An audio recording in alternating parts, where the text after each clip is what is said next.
Welcome to the Nourish Child Podcast, a show about childhood nutrition, feeding kids, and dealing with the ups and downs of growing a healthy child.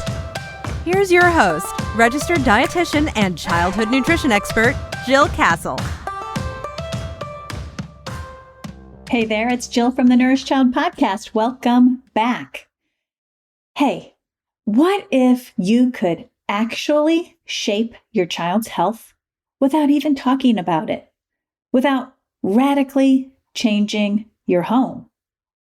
Well, I have a guest here today that is going to help us understand the simple strategies we can all use to positively parent our children and shape their behaviors. Dr. Stephanie Anzman-Frasca is on the show. She leads the Child Health and Behavior Lab. She received a bachelor's degree in psychology from Bucknell University and her MS and PhD degrees in human development and family studies from Penn State University. Her research is focused on promoting healthy developmental outcomes for young children and their families. She specifically studies promoting children's healthy eating, sleep, and self-regulation development, and modifying environments using strategies such as optimal defaults in an effort to make healthy food choices easier in settings like restaurants and grocery stores. She's also interested in intervention approaches that offer benefits for multiple aspects of health and well-being simultaneously, such as healthy physical growth and social, emotional development. You can understand why I wanted to have her on the show, and I can't wait for you to meet her. But before we get going, if you love this show and you want to support it and my work, please take a minute to follow the podcast, leave a rating and review, and visit thenourishchild.com to sign up for my weekly newsletter called The Munch. You can also follow me on Instagram. That's enough about me. Let's get to the show. And welcome, Dr. Stephanie Anzman-Frasca. Hey everyone, welcome back to the Nourish Child Podcast. I am delighted to introduce my guest today, Dr. Stephanie Anzman-Frasca. She is a researcher, and you've heard her whole bio in the introduction, but we're talking about stealth interventions for healthy weight in children. And so welcome to the show, Steph. Thank you so much. I'm really happy to be here. It's great to have you here. We've talked quite a bit about eating behaviors and food preference development. And now you're into this research around how do we actually improve children's health through interventions that are non-stigmatizing. And so this whole idea of stealth interventions, can you tell us about how you came to that idea and how you started to research this area and why you believe it's important for parents to know about this? Absolutely. So my background is in the developmental sciences. So I was trained more in the realms of developmental psychology and child development. And then, I bring that training to the nutrition and obesity fields. And when I was training as a student, I was kind of identifying as an obesity researcher. And as I've moved along in my career, I've been thinking about what that means in terms of, studying children and really feeling like there could be some potential negative consequences to talking about body size with and around young kids, but also feeling like the environments we live in don't really always make it easy to be healthy, and families could still use some help making it easier for their kids to enjoy nutritious food and having healthy growth. So I became intrigued by this idea. There's a researcher, Tom Robinson, who wrote about this more than a decade ago. And really the overarching idea is that it might be possible to impact children's growth and weight without ever talking to children or families about weight, and instead thinking about other things that we could promote that then might also promote healthy weight, almost as a side effect.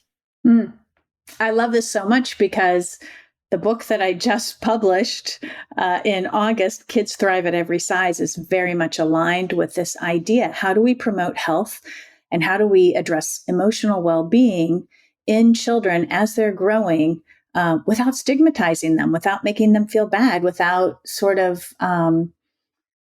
drawing attention to things that could hurt them, What would you say, if you think back and according to the research you've done, what has harmed children in the past? What have our prevention and treatment approaches been in the past, and how have they done harm?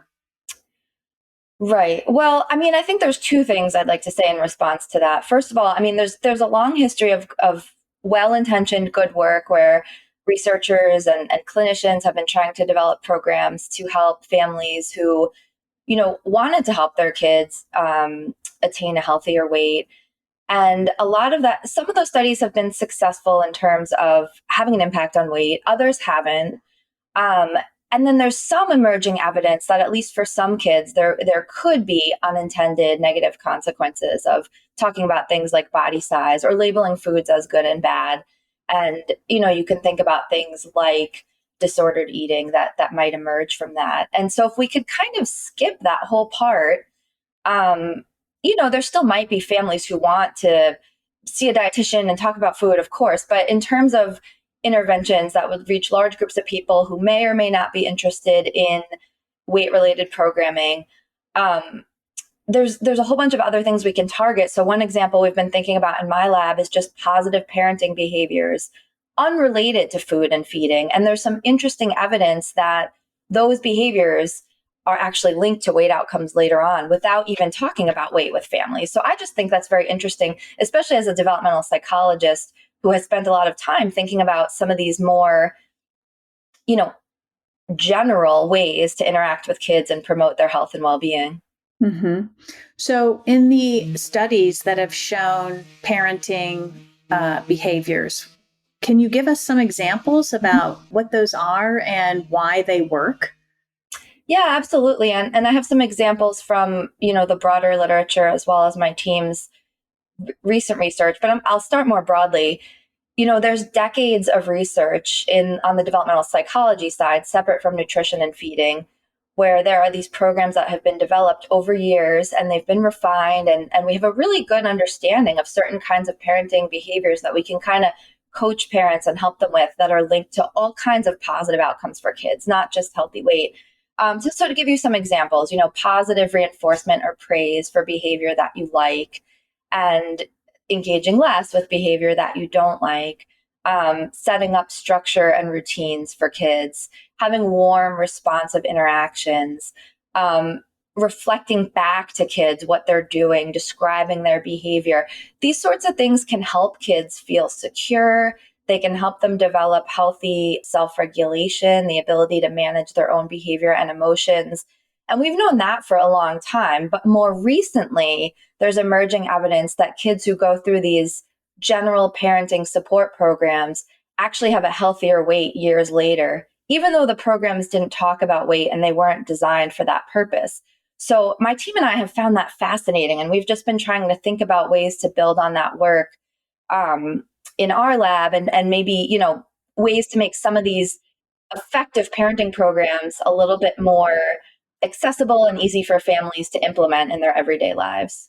Yeah. Why do you think some of these parenting interactions are working, like responsive parenting? What's the connection here? What is sort of the link between a parent who uses positive reinforcement, helps children with their emotions, coaching them through, sets guidelines and boundaries, and then boom, years later, they have a healthy weight? What is at the root of that, you think? I know that's the $1 million question, right? I think I and we in the field have some ideas, but I think we need more research to really fully understand it. One possibility is that because we know that these types of parenting strategies support healthy emotion regulation development, it's possible that kids who then are better able to kind of manage their own emotions might be more or less likely to fall into behaviors like emotional eating. Parents might also be less likely to use strategies like using food as a reward or to control behavior if behavior is kind of going better because of these parenting interventions, I think there's still a lot to explore to really understand what the mechanism is behind healthy weight. But those are some ideas just based on impacts that we know these parenting interventions might have on kids' behaviors. Yeah, it's very interesting. I love the idea that you don't have to talk about weight or body size. One part of my brain is like, but can parents, and I hope they do. And my bias is that yes, they can do this without talking about weight and body size. But we also live in a culture, a society that talks about bodies all the time, talks about food all the time. It's good, it's bad, big bodies are unhealthy, small bodies are unhealthy, lean bodies are the healthiest. We have like all these dichotomies and binaries out there. Is it even possible to navigate health without talking about size? Just curious on your opinion. Yeah, it's a great question. I mean, and another question I ask myself, which is not exactly the same, but is related, is it even possible for these individual level interventions to promote health in the longer term in the environments we live that are so extreme with, tasty food being everywhere and so many opportunities to be sedentary? So I think these are both really good critical questions. I mean, the way I see it is that there are still benefits to doing this. It seems like it can promote healthy weight. We know it promotes, socio-emotional well-being as well to target these types of parenting behaviors. And so when you think of the whole child, it seems like it could be an efficient way to promote the health and well-being of the whole child. But I think these are important, critical questions. The way we think about it in our lab is that these interventions can do some good, but we probably also need efforts at the environmental level to really change, the way we structure our environments. And what you're talking about is part of that. That's kind of like a socio-cultural part of it. And there's also a physical part, right? With the constant availability of foods that are really palatable and tasty. I think, you're right. And some of these things are still conversations that we'll have to have. And there's probably room for bigger picture change. But we kind of think of it as, in the meantime, setting up parents with these parenting practices that are going to make the parent-child interactions more positive and warm and synchronous is also a good thing. Yeah, I agree with that. What strikes me is a little bit of how did we get here? Like how have we gotten to a place where we have to teach parents how to parent? Yeah. What are your thoughts on that?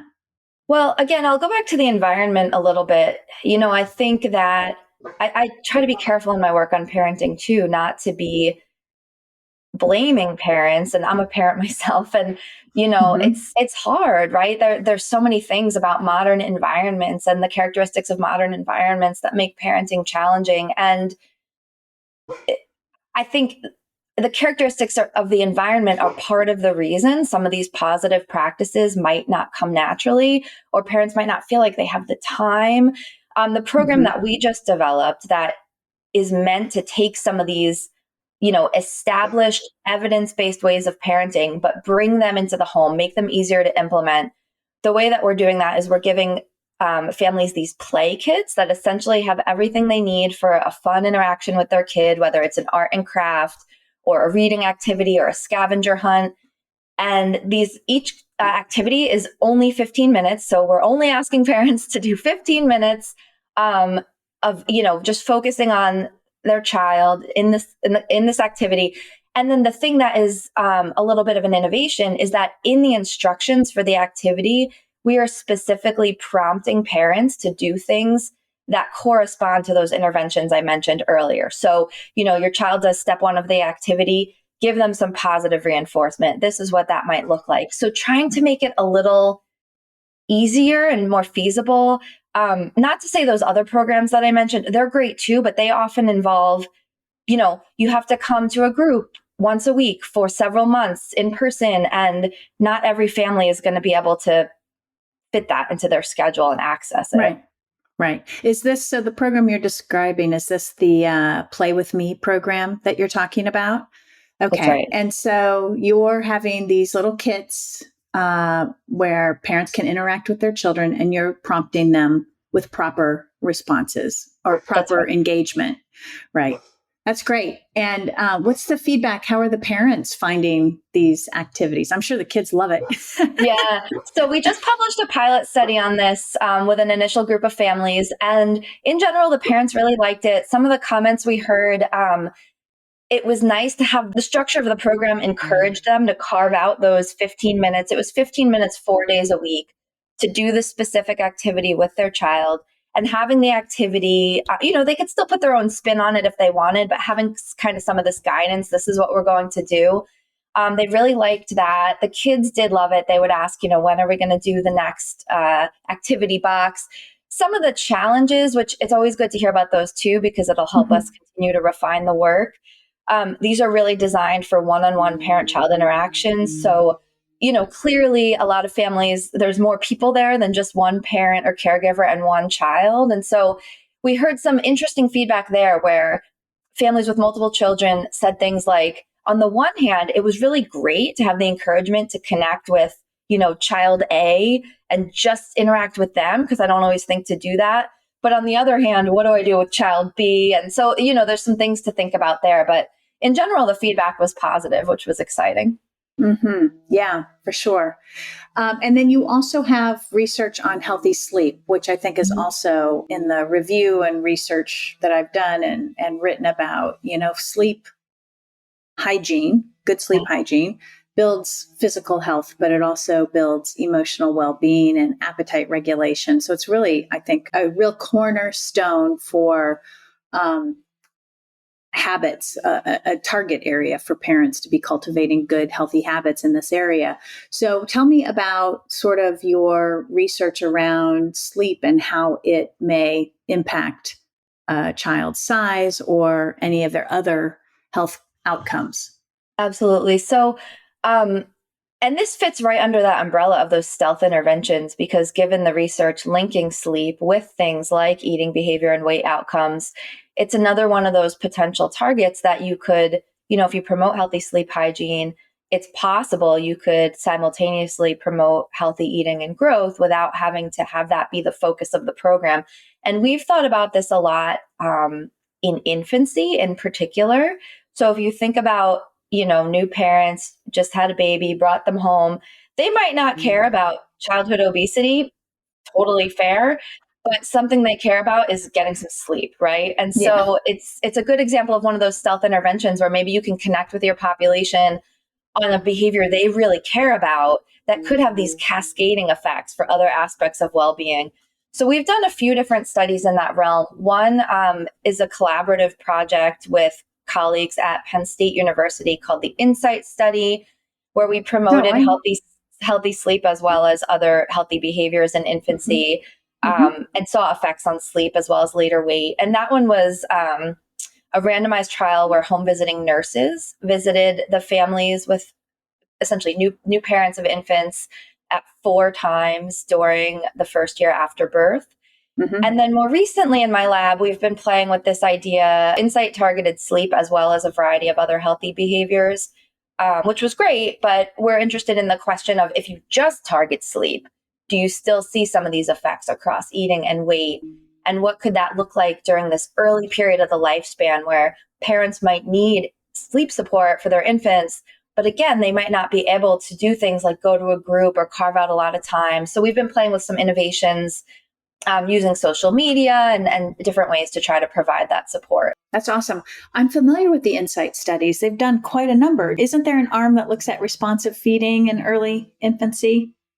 Yes. So the Insight study, and there was a pilot that preceded it, and there's some offshoot work, but the original Insight study randomized families to either a responsive parenting intervention or a control group. And in the responsive parenting intervention, the home visiting nurses taught parents essentially how to be responsive to their baby in several different domains. So sleep was one of them. So setting up a consistent bedtime and how do you respond when your baby wakes at night.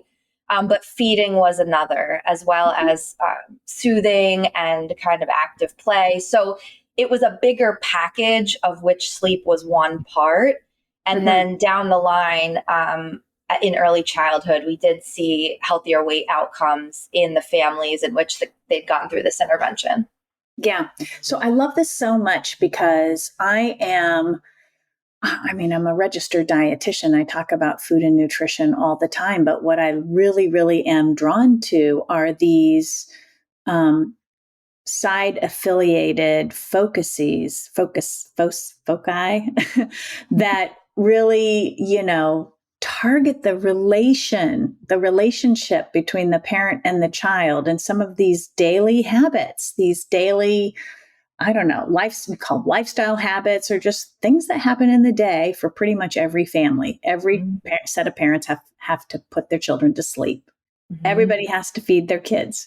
Occasionally you have to set boundaries and structure and limits. And this is not about food. It's not, sometimes it is about food, but it's about sort of the relationship that you're cultivating and the habitual behaviors from a day-to-day standpoint, and how it affects a child's development, and how it affects their relationship with sleep, with food, with their bodies, with exercise. Yeah. And one of the things I think you're right on. And I think one of the things that's really interesting about sleep work, and something we want to continue to explore, is that, to your point, if you're just working on sleep in a given moment, that's the thing that your family is struggling with more or motivated to change. And you see the benefits of doing things like having a consistent bedtime routine, having a developmentally appropriate and consistent bedtime, being consistent in how you respond to night wakings.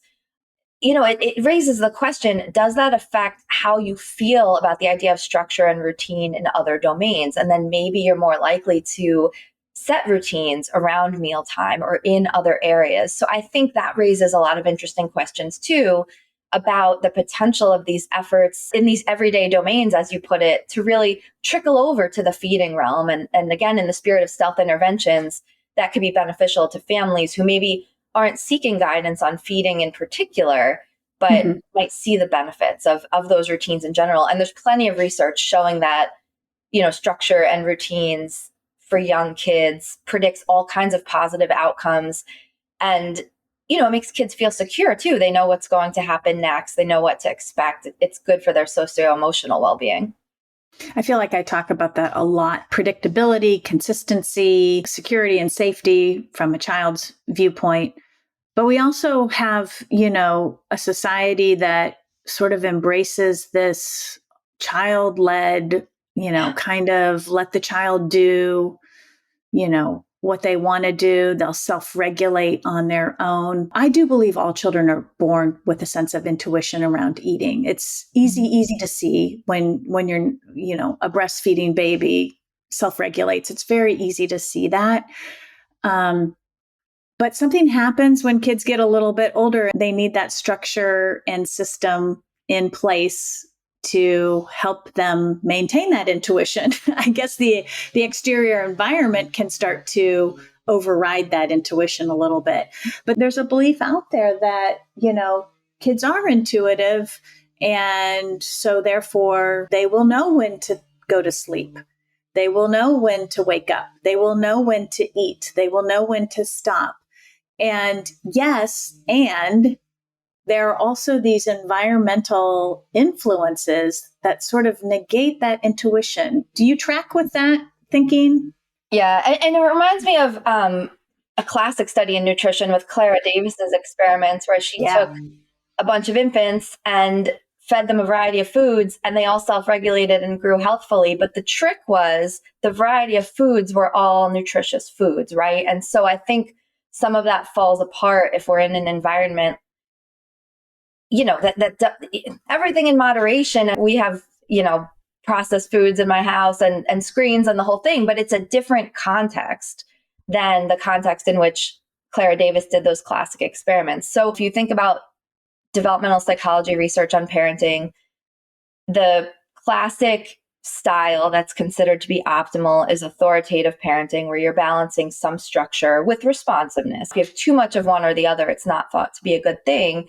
And I think the child is important too. Like, each child's going to be at a certain developmental stage. They're going to have a certain temperament. So it's almost like toggling across all these things. And so, for example, with developmental stage, you need some structure and some responsiveness. And for a child that's 2 or 3, you're going to need more structure. And then as they get older, the idea is that you can pull some of that back and let them build their autonomy, still with support, but that the structure doesn't have to remain the same and remain rigid across developmental time. So that's kind of how I think about that tension. But I'm aware of what you're talking about. It's definitely, there's definitely a movement there. Yeah, I just had a conversation with a client of mine, a family that I'm working with, and we were talking about this idea of executive functioning skills, which I don't think we talk a lot with children, but children are building those executive functioning skills. They're not always good at forecasting the future. They're not always good at delaying their gratification or controlling themselves, particularly in food abundant environments. And they need the adults in their lives to kind of provide the container and the guidance and the governance to help them be successful in those environments. And I think that when you start to look at sort of who the child is and who the parent is and what environment they're in, it really, you have to look at everything, particularly on the individual level, but also in the context of the sort of public policy level too. You have to look at everything. And so you do have, you also have some research around how to change the environments that children are in to make healthy choices easier. Can you kind of talk us through sort of your thoughts around that? Absolutely. Yeah. And so, like I said, my background is on the developmental psychology side, which is all about individuals and what motivates their behavior and how to shape their behavior. And that's still a big part of what I do. But the longer I've spent in this field over the past couple of decades, the more I feel like our environment is so extreme that if we don't make any efforts to study and address those overarching factors, families are just going to be fighting an uphill battle, even if you give them all the skills and all the information about these strategies. And so we have been doing a few different things. One of the things I'm the most excited about right now is this idea of utilizing the default bias to make environments healthier. So what I mean by that is humans are essentially wired to accept the default option in a choice scenario unless they're really motivated to pick something else. And we encounter this all the time in day-to-day life. So when you install new software on your computer, it's like, do you want the default settings or do you want to customize it? And unless you're a computer programmer, most of us are like, just give me the default. And you see this with, organ donation in countries where it's the default to opt in and be an organ donor. The rates of organ donation, organ donors is much higher compared to countries where you have to opt in. It's not automatic. Right. So anyway, defaults really shape our behavior. And my group has been thinking about this as it relates to the food environment, because if you think about the default choices or the easy choices in the modern food environment, they're very seldom in favor of nutritious foods.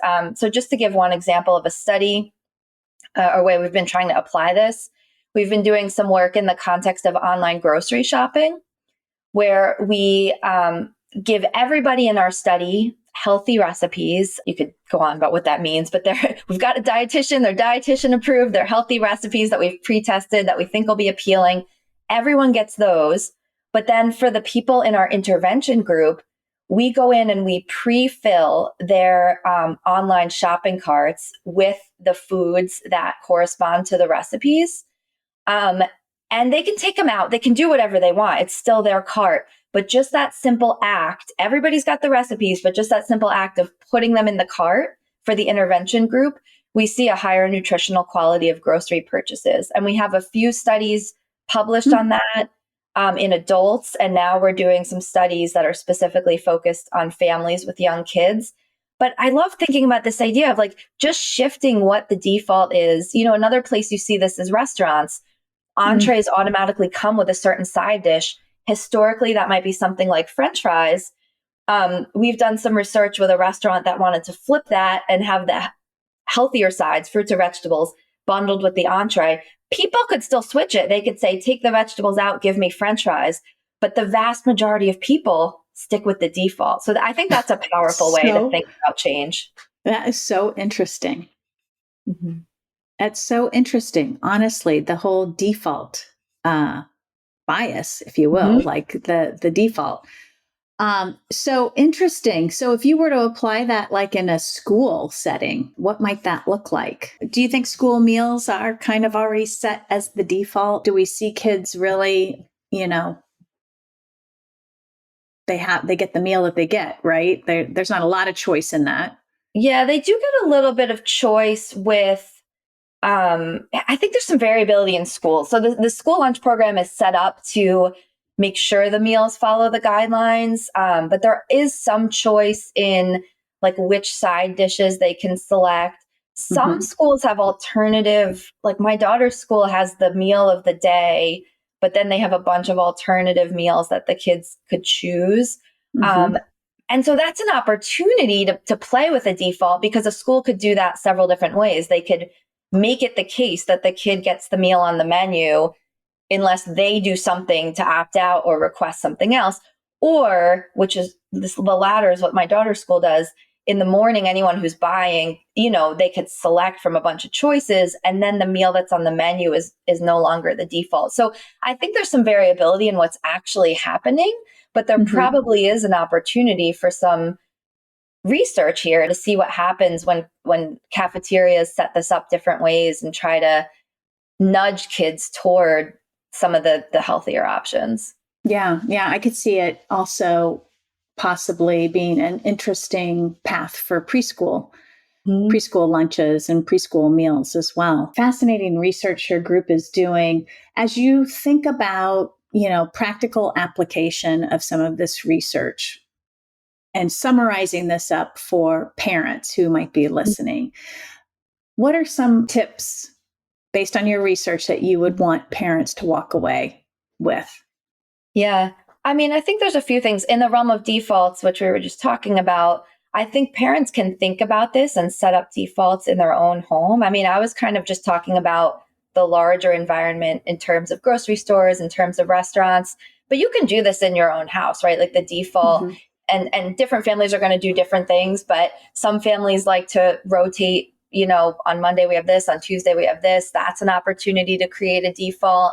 You can create default sides or the default snack that's available before a meal. I know some families make veggies readily accessible while the parent's cooking and prepping the meal. So I think just being aware of defaults. And, the other thing I say to families, but also to students, because I teach about these topics, sometimes a student will say, well, aren't you like forcing people to do something if you're setting up a default a certain way? But these defaults already exist throughout the environment. They just exist in a way that makes it very difficult to choose healthy foods. And you can see that if you look at like a typical kids menu at a restaurant as just one example. So I think thinking about defaults, being aware of them, and then you can create your kind of your own defaults in your own little micro level home environment.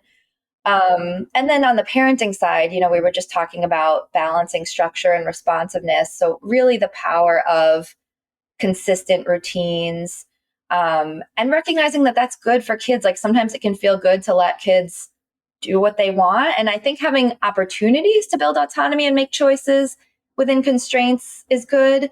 But just remembering at the end of the day that kids are really going to feel more secure and benefit if they kind of know what to expect in terms of the family's routine and home environment, especially for the youngest kids, I would say. Yeah, yeah. I think it's so important to set that environment up at a young age, and Mhm. all those health habits from sleep to regular meal times to getting outside every day. All of those habits are easier to set up when your kids are younger, Right. And then it just right? becomes kind of a default or a norm for your family. And of course, it can change a little as Exactly. they grow, but sure. Exactly. What's on the horizon for you in terms of future research? Mhm. Yeah, well, I'm really excited about kind of the two topics that we already talked about. So I would love to take this play kit we've developed that can bring these positive parenting principles and training into the home and continue to test that out and scale it. Right now, we know from our new paper that the parents who use these play kits, they did have more positive parenting behaviors compared to a control group. And we put them in a scenario where they're playing with their kid and we objectively code those. But I think there's an opportunity to follow families for longer and see what that translates into in terms of health behaviors. I'm enthusiastic about following that through. And then this idea of the broader environment and just figuring out if there are ways that we can make little changes to make it easier to say yes to a choice that we know will be nutritious or healthy or beneficial for a child. That'll increase the likelihood that kids are getting exposed to those things. And there's a big literature showing that repeated exposure to things like nutritious food is really key to getting kids to accept and enjoy those foods. And at the end of the day, our goal in our lab is we want to make it easier and more enjoyable to do some of these healthy things. So we also do some work in the realm of food preferences that we're planning to continue to really try to make it easier for kids to get those exposures that'll support the development of actually liking those healthy foods. So it's not an uphill battle as they get older. And I guess as like just a final thing to add on to that, being mindful as we develop these programs and test them in different ways of some of the different challenges families face and things like food insecurity and things like health equity. We just talked a lot about predictability. And I think food insecurity is an example of the opposite of predictability, right? Not having consistent access to enough food. So as we expand some of our, initial studies in some of these areas, really making sure to include families in different circumstances and seeing how these interventions might support them and maybe what tweaks would be needed to make that the case. Yeah.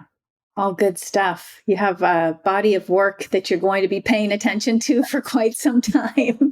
Will keep us busy.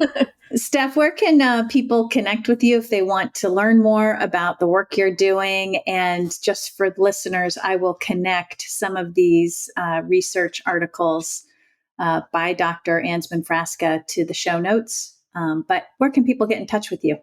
Sure. There's a few places. My lab, the UB Child Health and Behavior Lab, which it's not just me. It's a group of great staff, students, collaborators we work with.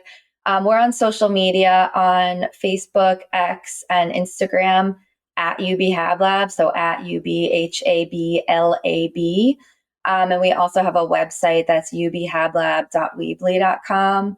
And then I also have websites within my universities, the University at Buffalo's website, where you can read more about me and the work that I do. So those are some different places where you could engage with myself as well as the team that I work with. Wonderful. Well, thank you very much for coming on the Nourished Child podcast and sharing all your expertise about children and their development and parenting and habit building and so much goodness here. We really appreciate your expertise and insight. Well, thank you for having me. It was a lot of fun.